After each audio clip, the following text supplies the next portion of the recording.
یہ خدا نہیں ہے، خدا کے محبوب ہیں۔ ان کے اندر یہ پاور کہ ہم نے نہ جانے کتنے لوگوں کے سامنے جا کر کے عرضی لگائی مگر کہیں قبول نہیں، اور غوث اعظم کی نگاہ کرم ہو گئی تو ٹرانسفر رک گیا۔ جس خالق کے بندے اور محبوب میں یہ طاقت ہے، اس بندے کا خالق کتنی طاقت والا ہوگا۔ اپنے شوہر کے ساتھ کچھ دن گزارنے کے بعد جب ہندوستان آنے کی باری ہوئی، وہ رفیقہ حیات اپنے شوہر سے کہتی ہیں آپ جانا چاہیں تو جائیں، جس کو ہو درد کا مزہ نازے دوا اٹھائے کیوں، مجھے ہندوستان نہیں جانا ہے۔ کہا پھر؟ کہا میں تو اسی دن غوث کی ہو چکی تھی جس دن آپ کا ٹرانسفر رکا تھا، مجھے اب دنیا نہیں چاہیے، مجھے تو غوث اعظم کا آستانہ چاہیے۔ اس خاتون نے اسلام قبول کر لیا اور غوث اعظم کی بارگاہ کی کنیز بننے میں اپنے لیے فخر سمجھا۔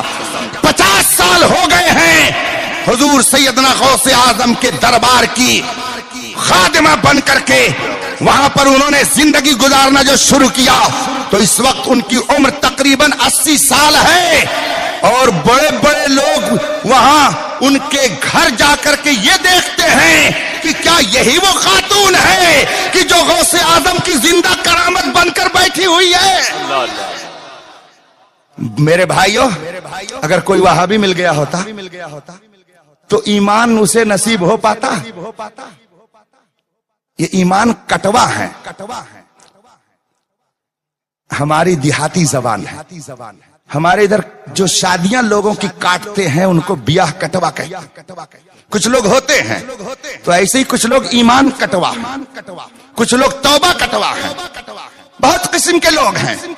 کچھ ایسے لوگ ہیں جو ایمان برباد کرتے ہیں، کچھ ایسے لوگ ہیں جو توبہ نہیں کرنے دیتے۔ قائم رہنا اپنی بات پر، یہی صحیح ہے۔ توبہ کرنا بھی چاہتا ہے مگر نہیں کرنے دیتے، ایسے بھی لوگ ہیں۔ میرے بھائیوں، میں نے جب اس خاتون کا واقعہ سنا مجھے بھی دلچسپی ہوئی۔ میں نے پوچھا عمر کیا ہے؟ مسئلہ خاتون کا تھا۔ کہا 80 سال کے قریب عمر ہے۔ ہم نے کہا بات کیسی کرتی ہیں؟ کہا وہ عربی زبان میں گفتگو کرتی ہیں۔ میں ان کی زیارت تو نہیں کر سکا، لیکن یہ ضرور میں دیکھ کر کے آیا کہ غوث اعظم نے بھی کیسی قبولیت کی سند دی۔ خانقاہ پاک کے اندر ہی ان کے لیے الحمدللہ پورا انتظام ہو گیا، اور 50 سال سے حضور سیدنا غوث اعظم کی خانقاہ میں وہ قیام فرما کر غوث اعظم کی کنیز بننے پر فخر کی ہوئی ہیں۔ میرے بھائیوں، اگر ایک غیر مسلمہ غوث اعظم کی کرامت کو دیکھ کر ایمان کی دولت پا رہی ہے، کتنے بد نصیب ہیں وہ لوگ کہ جو غوث اعظم سے عداوت کر کے اپنے ایمان کو برباد کر رہے ہیں۔ اس لیے آپ اپنی قسمت پر ناز کرو کہ مسلک اعلیٰ حضرت کا دامن آپ کے ہاتھوں میں ہے اور آپ غوث اعظم کے سچے غلام بنے ہوئے ہیں۔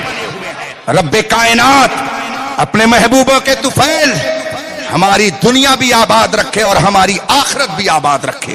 حضور سیدنا غوث اعظم رضی اللہ تبارک و تعالی عنہ وہ عظیم ذات ہے۔ بزرگوں نے تحریر فرمایا ہے جس طور پر انبیاء کے درمیان مصطفیٰ جان رحمت کو شان امتیاز حاصل ہے، رب قدیر نے جس طور سے انبیاء کے درمیان مصطفیٰ جان رحمت کو بلند و بالا فرمایا،